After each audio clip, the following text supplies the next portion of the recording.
Hola, ¿qué tal? Bienvenidos a Ciencias Virtuales. Nuevamente, el día de hoy vamos a continuar con la materia de termodinámica, Plan 2015, esto de la Facultad de Ingeniería de la UNAM.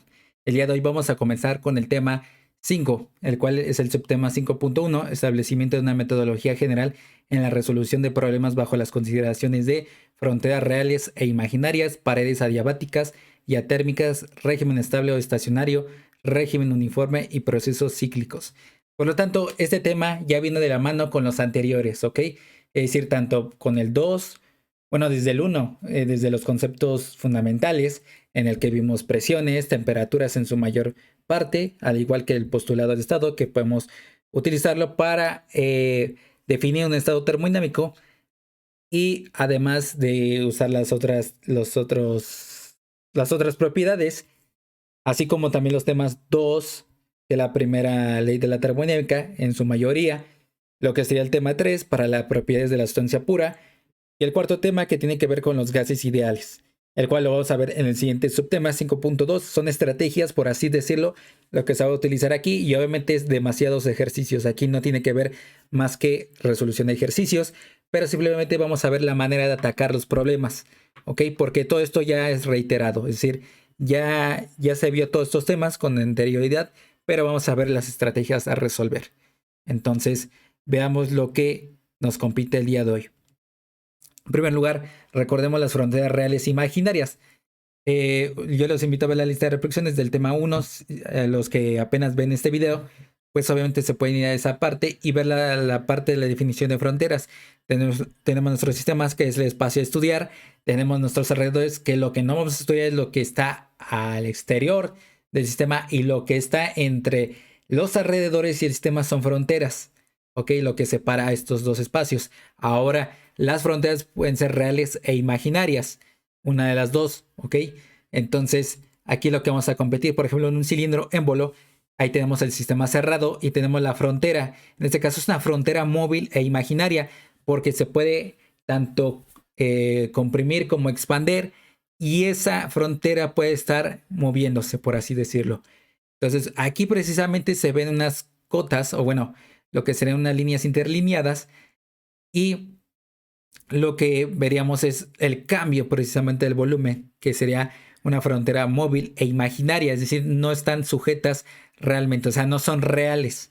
Vamos a ver la comparación ahorita mismo, cuáles serían fronteras reales. Por ejemplo, otra vez aquí lo mismo, el cilindro émbolo, y aquí es este ejercicio que hicimos desde el tema 1, en el que vimos que hubo un cambio de lo que sería el cilindro, más bien el émbolo, que se está moviendo a través de un eje, en el cual aquí veamos que esto como tal no existe, pero podemos decir que en este primer momento es un estado termónico, y al pasar al otro lado, es decir, al expanderse, va a generar otro estado termónico. Entonces a eso se le llama frontera móvil e imaginaria. Ahora veamos las fronteras fijas y reales. En este caso vean que es una bomba.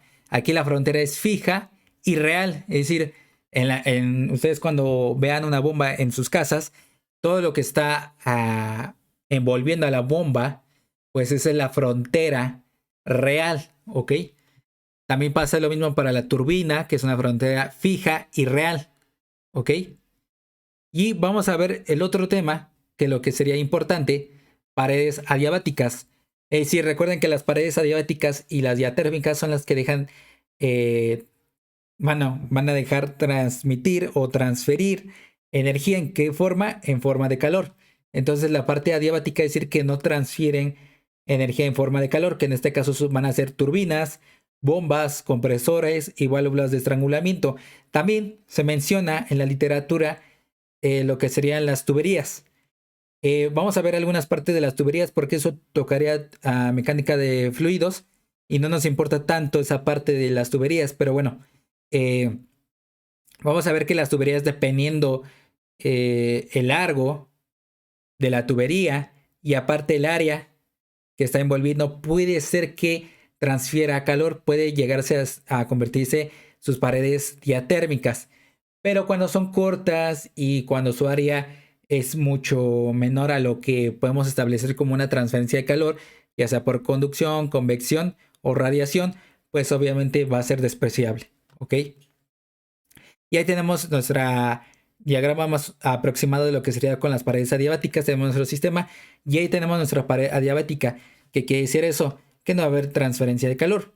Por lo tanto, aquí el enunciado de la transferencia de calor para estos dispositivos es nulo, ya que sus paredes que la integran del material que están manufacturados son adiabáticas. Esto también incluye toberas y difusores. Son otros dispositivos que no los mencioné en este video, pero que también son parte de ellos. Es decir, pueden llegar a ser adiabáticos. Solo se puede considerar la transferencia de energía en forma de trabajo a menos que se diga otra cosa. Es decir, las turbinas, las bombas y los compresores van a tener trabajo de frontera. En este caso es de eje. ¿Ok? Y lo que sería lo otro. En la realidad, sí se puede considerar la transferencia de calor solo en casos exclusivos y relevantes, es decir, por el área que se está transfiriendo más bien que está llevando la transferencia de calor. Y eso nada más lo vamos a ver en la materia de transferencia de calor, que ahorita no compete, ya que pues es meramente una materia de ingenieros mecánicos, pero aquellos que quieran profundizar el tema, pues están invitados a ver la parte de transferencia de calor.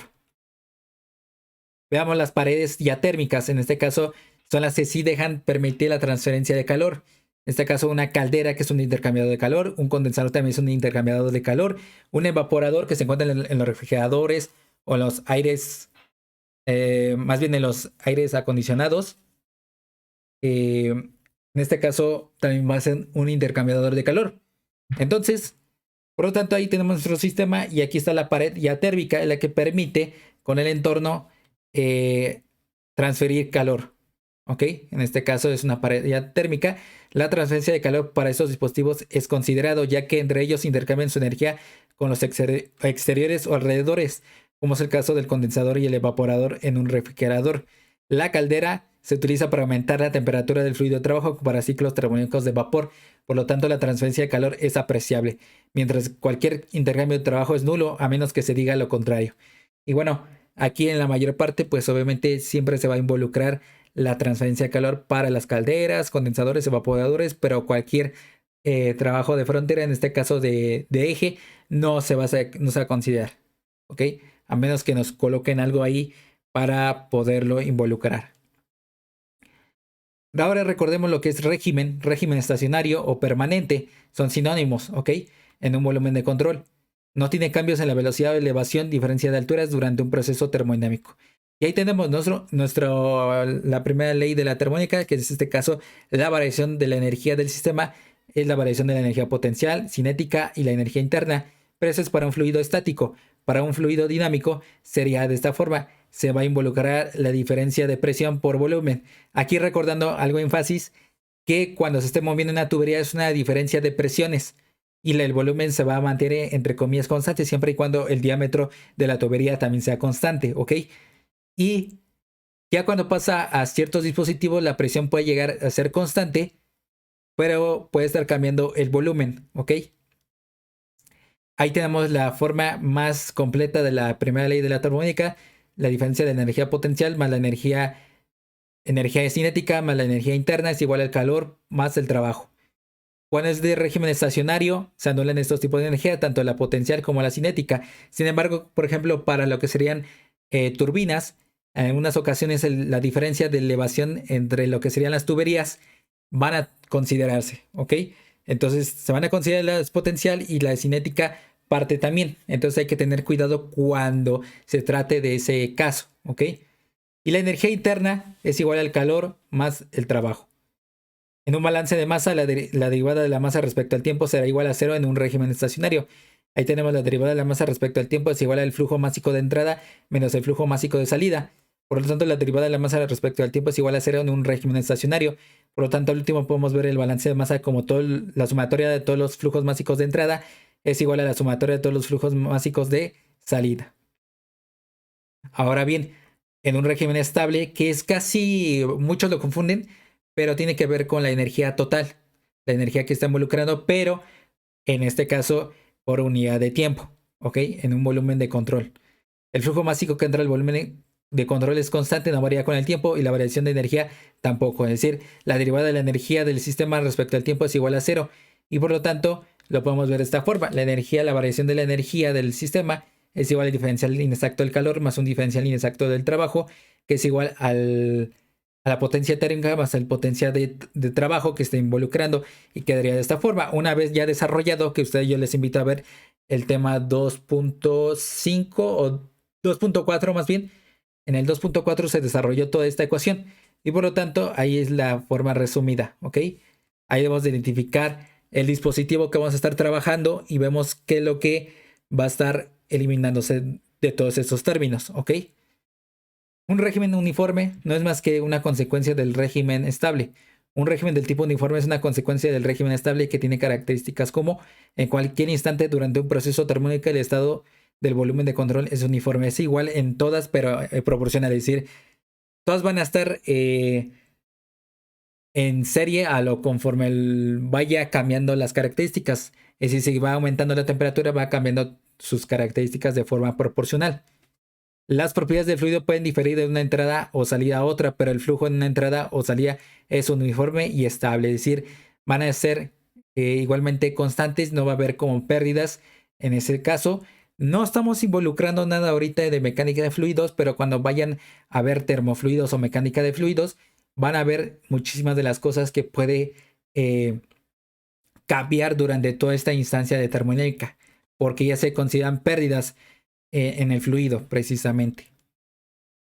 Luego lo que sería procesos cíclicos, que esto vamos a ver algunas particularidades en los ejercicios. Solamente vamos a ver dos de los ciclos termodinámicos principales, de vapor y lo que sería de refrigeración, aunque muchos también colocan los de gas, pero bueno, de todas maneras cualquier cosa lo voy a estar subiendo.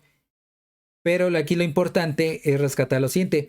Procesos cíclicos. Se menciona que un sistema termodinámico ha experimentado un proceso cíclico o un ciclo termodinámico si y solo si regresa a su estado inicial al final del proceso. Esto es, para un ciclo termodinámico, los estados inicial y final son idénticos. Y ahí tenemos la integral cíclica o de línea, en este caso del calor, igual a la integral cíclica del trabajo. Para un sistema que haga un ciclo termodinámico, el calor neto es igual al trabajo neto realizado, como quedaría de esta forma. Por un diferencial inexacto del calor neto respecto al tiempo, es igual al diferencial inexacto del trabajo neto entre un diferencial de tiempo. Es en este caso lo mismo. En este caso es potencia neta, es igual a la potencia térmica neta, es igual al trabajo, a la potencia de trabajo neto, en este caso que son por unidad de tiempo, o puede ser por unidad de masa. Y veamos el diagrama que ya hemos visto con anterioridad, que en este caso se ve de esta forma los ciclos termodinámicos. En este caso nada más tiene dos estados, pero de acuerdo a lo que vamos a ver para el siguiente tema, que es el tema 6, vamos a estar viendo lo que sería la parte del ciclo de Carnot, ¿ok? Y el ciclo inverso de Carnot, el cual rigen a todos los ciclos termodinámicos en su mayoría, en el cual debe de haber necesariamente 4 estados termodinámicos para la mayoría que se va a estar explicando, ¿ok? Por último, la metodología general en la resolución de problemas bajo las anteriores consideraciones, es decir, todo lo que vimos. Vamos a ver este diagrama siguiente. En primer lugar, vamos a leer el problema, claro, y una vez que lo hayamos leído, vamos a preguntarnos de qué sistema se trata, si es cerrado o abierto. Ahora, después de esa pregunta, si decimos cerrado o abierto, ok. Ahora, después nos sigue si es de régimen estacionario, es decir, la energía potencial y cinética se desprecian, sí o no. En caso de que no se desprecien, hay que considerarlas. Y vamos a la otra parte, que es fronteras. Vamos a ver el criterio si es fronteras móviles o fijas, si son reales o imaginarias, ¿ok? Eso nos va a dar mucho a pie a generar más precisión al problema. Ahora también, después de preguntarnos eso, hay que ver si posee paredes adiabáticas o diatérmicas. En este caso ya vimos los dispositivos que contienen paredes adiabáticas y diatérmicas, ¿ok? Luego nos preguntamos si el flujo es incomprensible o comprensible, es decir, vamos a tomar que si la densidad es constante o no es constante, y si en caso de que sea incomprensible podemos usar la ecuación de la conservación del flujo volumétrico, es decir, todo lo que entra es igual a lo que sale en términos del flujo volumétrico. En caso que no, entonces vamos a estar usando el concepto del flujo másico, que es la densidad, por el flujo volumétrico, ¿ok? Después de ello, vamos a identificar y agrupar los datos datos, es decir, vamos a recopilar, vamos a identificar los estados termodinámicos, sus propiedades del estado termodinámico y los vamos a estar ahí fijando, ¿ok? Luego vamos a utilizar las ecuaciones de balance de masa y energía que hemos estado viendo. Entonces, por lo tanto, vamos a estar recopilando todos los datos, luego las ecuaciones y en caso de que veamos alguna parte de los temas anteriores, es decir, del 3 y 4, que son los más importantes, utilizar las tablas termodinámicas en caso necesario y o interpolación lineal simple. Y luego, en caso de ser necesario, apoyarse de las unidades anteriores, temas 3 y 4. ¿Ok? De esa forma vamos a estar atacando los problemas. ¿Ok? Sengel siempre lo coloca de esa forma. Las suposiciones, que son todas estas partes, todas estas preguntas. ¿Ok? Y ya luego va a ir resolviendo poco a poco todo el problema. Y por último hay que comprobar y verificar resultados y unidades, más que todo respetar la homogeneidad dimensional y los resultados que son coherentes, ¿ok? Es decir, si vemos que hay una temperatura de 273 y luego sabemos que puede aumentar hasta lo mucho 500, pero puede salir un resultado hasta 3000 grados Celsius, por ejemplo, pues es algo que debemos de dudar porque no hay coherencia en los datos dados. No hay una diferencia muy radical en presión, etcétera, con la experiencia que ustedes también saben con los problemas que hemos estado subiendo. Y si ustedes han consultado libros en la parte de cómo solucionan los problemas los autores, pues también van a ver que hay una diferencia radical en los resultados. Siempre hay recopilados en los libros, en los apéndices, bueno, hasta el último más bien, las respuestas a los problemas. Pero se sugiere que primero ustedes lo resuelvan y ya lo pueden verificar después, si es que es necesario, porque pues en un examen, en una prueba, lo que sea que ustedes vayan a realizar, o en una serie, pues muchas veces no trae el resultado, entonces tienen que estar seguros de lo que hicieron y de lo que pusieron de respuesta. Entonces, de esta manera es como se resuelven este tipo de problemas. En el 5.2 también vamos a ver una parte de la metodología de este diagrama, en el cual vamos a ver ahora la parte de gases ideales. Por último, el 5.3 tiene que ver de igual manera de los anteriores, solamente que vamos a considerar más precisión bombas, turbinas, a través de lo que sería la ecuación de Bernoulli, porque va a haber diferencia entre tuberías y bombas. Y bueno, a través de las bombas hay diferencias de alturas, entonces tenemos que usar la ecuación de Bernoulli. Y lo que sería el vaciado y llenado de tanques, que en este caso es cuando está variando, es un régimen transitorio. Entonces va a ser diferente esos tipos de problemas y obviamente vamos a estar resolviéndolos. ¿Ok? Y bueno, hasta aquí se termina el video. Solamente necesitamos que le den like, suscriban, compartan, comenten y sobre todo que le den clic a la campanita de notificaciones para que cada vez que subamos algún video se les pueda notificar el momento. Y si no, nos veríamos en el siguiente video. Que tengan un excelente día y semana. Hasta pronto.